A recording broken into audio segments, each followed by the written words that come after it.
So hello friends, welcome back to the channel. मेरा नाम है राज और मैं सीए इंटरमीडिएट का एस्पिरेंट हूँ। सो आज हम बात करेंगे last 10 day strategy for CA foundation June 24 examination. अब ये लास्ट के 10 दिन बहुत ज़्यादा इंपॉर्टेंट होते हैं और बहुत ज़्यादा क्रूशल होते हैं। तो ये लास्ट के 10 दिन को इफिशिएंटली कैसे यूटिलाइज करें, कैसे रिवाइज करें, इसी टॉपिक के बारे में हम आज इस वीडियो में बात करेंगे। सो वीडियो में जाने से पहले अगर आप मेरे चैनल पर नए हैं तो चैनल को सब्सक्राइब कर लीजिए और मुझे ज़रूर से सपोर्ट कीजिए। तो सबसे पहले बात करते हैं अकाउंट्स के बारे में। तो अज्यूमिंग दैट कि आप लोगों ने एक बार तो भी रिवाइज किया होगा, अब आप सबसे पहले बड़े चैप्टर से रिवीजन शुरू करो। अपना जो लास्ट वाला रिवीजन है आपका, वो आप बड़े चैप्टर से छोटे चैप्टर्स पे जाओ, क्योंकि बाद में जब आप बड़े चैप्टर्स को पहले निपटा लोगे तो लास्ट के जो 5 दिन भी बचेंगे आपके पास, तो उसमें छोटे चैप्टर्स में आपको इतना ज़्यादा प्रेशर नहीं आएगा जितना ज़्यादा आपको बड़े चैप्टर्स करने में आएगा। इसीलिए रिवीजन अपना बड़े चैप्टर से शुरू करो और छोटे चैप्टर्स पे जाओ। नेक्स्ट पॉइंट, अगर आप लोगों ने प्रीवियस पेपर्स देखे होंगे तो अकाउंट का most of the paper module से आता है और मॉड्यूल में है illustration questions plus practice questions. तो प्रैक्टिस क्वेश्चंस करना बहुत ज़्यादा इंपॉर्टेंट हो जाता है। इलस्ट्रेशन क्वेश्चंस तो आप लोग लेक्चर्स के साथ ही निपटा लेते हो, मुझे पता है। अगर आप लोगों ने किसी भी चैप्टर के प्रैक्टिस क्वेश्चंस छोड़े होंगे, टेस्ट योर नॉलेज के पीछे वाले जो क्वेश्चंस आप लोगों ने छोड़े होंगे, उसको आप अभी सॉल्व करो एज अ रिवीजन बोल के, जिससे आपका कंसेप्ट भी रिवाइज होगा, क्वेश्चंस भी सॉल्व हो जाएंगे और एग्जाम में आने के चांसेस तो रहते ही हैं। तो अकाउंट के लिए लास्ट 10 डे स्ट्रेटेजी यही है कि सबसे पहले आप लोग बड़े चैप्टर से छोटे चैप्टर्स पे जाना। और सेकंड थिंग कि अगर आप लोगों ने प्रैक्टिस क्वेश्चंस अभी तक सॉल्व नहीं किए होंगे तो प्रैक्टिस क्वेश्चंस निपटा लेना, क्योंकि 2 से 3 क्वेश्चंस रहते हैं यार, ज़्यादा से ज़्यादा 4 क्वेश्चन रहते हैं एक चैप्टर के पीछे, तो आपको इतना टाइम नहीं लगने वाला। वैसे भी आप रिविजन करने के लिए क्वेश्चंस तो सॉल्व करोगे ही, तो इसी क्वेश्चन से आप अपने चैप्टर्स को रिवाइज करो और इनके आने के चांसेस बहुत ज़्यादा रहते हैं। तो क्या पता आप लोगों ने रिवाइज किया और इसी में से कोई एक आ गया तो आपके लिए बहुत ज़्यादा फायदेमंद हो जाएगा। अब आते हैं लॉ पे। लॉ की स्ट्रेटेजी मेरी स्ट्रेटेजी है जो कि मैंने अपने टाइम पे फॉलो किया था, जो कि मेरे लिए तो बहुत ज़्यादा हेल्पफुल साबित हुआ। तो इसमें भी अज्यूमिंग दैट कि आप लोगों ने क्वेश्चंस प्रैक्टिस किए होंगे, राइटिंग प्रैक्टिस किए होंगे, अब मैं आपको मेरी तरफ से ये स्ट्रेटेजी दूंगा कि अब आप किसी भी यूनिट का, किसी भी चैप्टर का, किसी भी एक्ट का रिवीजन लेक्चर लगाओ, उसको देखो एक बार और देखने के बाद उसके जो क्वेश्चंस रहते हैं, चाहे आप लोग स्कैनर में से क्वेश्चन सॉल्व कर रहे होगे तो स्कैनर पे क्वेश्चन देख लेना, या जहाँ से भी आप लोग क्वेश्चन सॉल्व कर रहे होगे, आप लोग अब उसके क्वेश्चंस को गो थ्रू करो। अगर आपको लग रहा है कि ये क्वेश्चन मुझे लिख के देखने की जरूरत है, अब उसे लिख के प्रैक्टिस करो। पर अगर आपको लगता है कि मेरा कंसेप्ट क्लियर है, बस मुझे देखना है कि आंसर फ्रेमिंग कैसे हुआ है, ये आंसर को प्रेजेंट कैसे किया है। अब कभी कभी होता ये है कि अब आपको इंस्टीट्यूट कंफ्यूज करने के लिए एक ऐसा क्वेश्चन बना देगा जिसमें आपको लगेगा कि अरे 2 प्रोविजन एप्लीकेबल है ये क्वेश्चन में, बट रहता एक ही प्रोविजन है। तो उसके लिए आपको कंसेप्ट क्लियरिटी होनी बहुत ज़्यादा ज़रूरी है, और वो कब आएगी जब आप क्वेश्चंस को गो थ्रू करोगे। तो अब आपके पास इतना टाइम तो है नहीं कि आप सारे क्वेश्चंस को लिख के प्रैक्टिस करोगे, इसीलिए रिवीजन लेक्चर्स लगाओ, रिवाइज कर लो कंसेप्ट को। ये अज्यूम करके चल रहा हूँ कि आपने पहले भी रिवाइज किया होगा तो आपको ज़्यादा टाइम नहीं लगेगा। तो रिवाइज कर लो सारे चैप्टर्स को, उसके बाद आप एक एक चैप्टर जैसे ही रिवाइज करके खत्म कर रहे हो उसके क्वेश्चंस को गो थ्रू करो, देखो फ्रेमिंग कैसे हो रही है। अब ये भी देखो कि आपको क्वेश्चन पढ़ने पे प्रोविजन क्लिक हो रहे हैं कि नहीं हो रहे हैं। अगर कोई क्वेश्चन पढ़ने पे आप प्रोविजन क्लिक नहीं कर पा रहे हो तो देखो कि उसमें कौन सा प्रोविजन एप्लीकेबल है, उसको एक बार जाके रिवाइज कर लेना।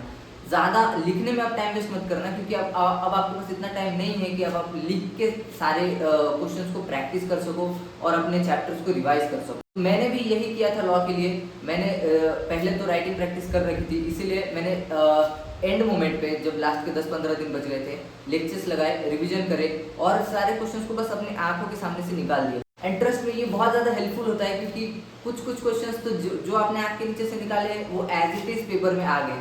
तो बहुत ज़्यादा हेल्पफुल मेथड है, आप लोग ट्राई करके ज़रूर देखना। अपने हिसाब से आप इसको कस्टमाइज भी कर सकते हो, तो जैसा आपको लगे। बस ये ट्राई करना कि नया कुछ मत उठाओ और लिखने में टाइम वेस्ट तो बिल्कुल मत करना। अब आते हैं मैथ्स पे। मैथ्स के लास्ट 10 डे स्ट्रेटेजी में आपको यही बोलूंगा कि स्टैटिस्टिक्स के थ्योरी, भाई उस पर बहुत क्वेश्चन बनते हैं, तो स्टैटिस्टिक्स के थ्योरी पे लास्ट के 10 दिनों में ज़्यादा ध्यान देना, क्योंकि थ्योरी ऐसी चीज़ है अगर आप लोगों ने पहले किया होगा तो अभी तक भूल गए होगे। इसीलिए लास्ट के 10 दिनों में जो आप थ्योरी करते हो वो आपके दिमाग में रहता है कुछ दिन के लिए।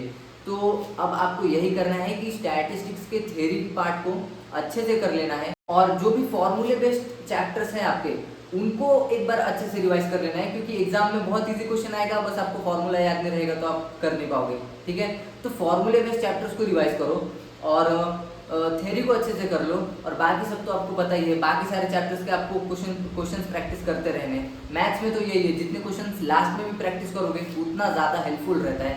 तो इसीलिए स्टैटिस्टिक्स की थ्योरी, जो फॉर्मूले बेस्ड क्वेश्चन है, जो फॉर्मूले बेस्ड चैप्टर्स हैं उनके फॉर्मूले, और एक लास्ट टिप जो कि सबसे ज़्यादा इंपॉर्टेंट है। हमें लगता है कि हमें लॉजिकल रीजनिंग अच्छे से आता है क्योंकि उसमें करना ही क्या है, अपना दिमाग लगाना है, अच्छे से सॉल्व कर लेना है। बट प्रॉब्लम कहाँ आती है, प्रैक्टिस पे। अगर आप लोगों ने प्रैक्टिस ठीक से नहीं की तो वहाँ पे लॉजिकल रीजनिंग के क्वेश्चंस इतने बड़े आते हैं। सपोज 4 लाइन 5 लाइन के एक क्वेश्चन आ गए तो आप उसमें टाइम खपाने से अच्छा नेक्स्ट क्वेश्चन पे चले जाओगे। पर ये कब होगा, जब आपने प्रैक्टिस नहीं की हो। तो प्रैक्टिस करो लॉजिकल रीजनिंग के क्वेश्चंस एंड में ज़्यादा से ज़्यादा जितना हो सके, क्योंकि क्वेश्चंस बहुत इजी आते हैं, बस थोड़े लेंदी आते हैं ना, इसीलिए हम उसको छोड़ देते हैं कि भाई इसमें टाइम खपाने से अच्छा हम आगे वाले क्वेश्चंस में टाइम दे देंगे। इसीलिए लॉजिकल रीजनिंग का प्रैक्टिस होना बहुत ज़्यादा जरूरी है। तो मैं सम अप कर देता हूँ मैथ्स के लिए, लॉजिकल रीजनिंग का प्रैक्टिस और स्टैटिस्टिक्स की थ्योरी और जो फॉर्मूले बेस्ड चैप्टर्स है उनके फॉर्मूले, और बाकी ओवरऑल आपको क्वेश्चन प्रैक्टिस करते रहनी है। तो लास्ट के 10 दिनों में कंसाइज रहो। मैंने जितना बोला उसमें भी आप कंसाइज होकर चलो, ज़्यादा मतलब भर लेने की ज़रूरत नहीं है। कंसाइज होकर चलो, अपने रिविजन को कंसाइज रखो बट इफेक्टिव रखो। अब बात करते हैं इकोनॉमिक्स के बारे में। तो इकोनॉमिक्स में भी मैं आपको अपनी स्ट्रेटेजी दूंगा जो कि मैंने फॉलो करी थी अपने सीए फाउंडेशन में।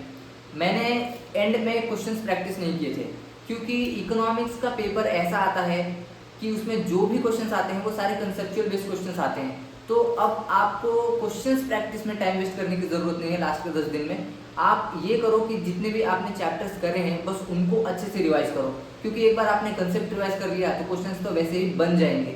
तो क्वेश्चन प्रैक्टिस में अपना दिमाग मत लगाना, सीधी बात है। जो भी चैप्टर्स आपने किए हैं उनको एक बार और अच्छे से रिवाइज करो। अगर टाइम बच गया फिर से रिवाइज करो, बट आप चैप्टर्स रिवाइज करो। क्वेश्चंस प्रैक्टिस करने का टाइम अब चला गया। मैं ये अज्यूम कर रहा हूँ कि आपने टेस्ट सीरीज लगाया होगा, टेस्ट वगैरह दिए होंगे, तो क्वेश्चंस तो आपने पहले भी सॉल्व कर रखे होंगे। बट अब ये टाइम है कि अब आपने चैप्टर्स को अब अपने कंसेप्ट को रिवाइज करो। इकोनॉमिक्स में कंसेप्ट बेस्ड क्वेश्चंस बहुत आते हैं। आपको 1-2 क्वेश्चन दिखेंगे जो कि भाई मॉड्यूल में के होंगे, वरना मॉड्यूल के क्वेश्चंस ना के बराबर आते हैं। इसीलिए कंसेप्ट को स्ट्रॉन्ग करना बहुत ज़्यादा ज़रूरी है और मैंने यही किया था। तो यही था लास्ट 10 डे स्ट्रेटेजी मेरी तरफ से।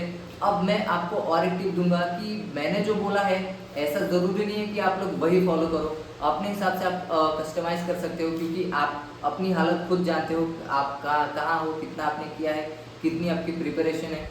तो अपने हिसाब से कस्टमाइज़ करो बट कंसाइज रहने की कोशिश करना। ज़्यादा लॉन्ग रूट लेने की ज़रूरत नहीं है वरना फंस जाओगे। Concise with your revision. All the best मेरी तरफ से।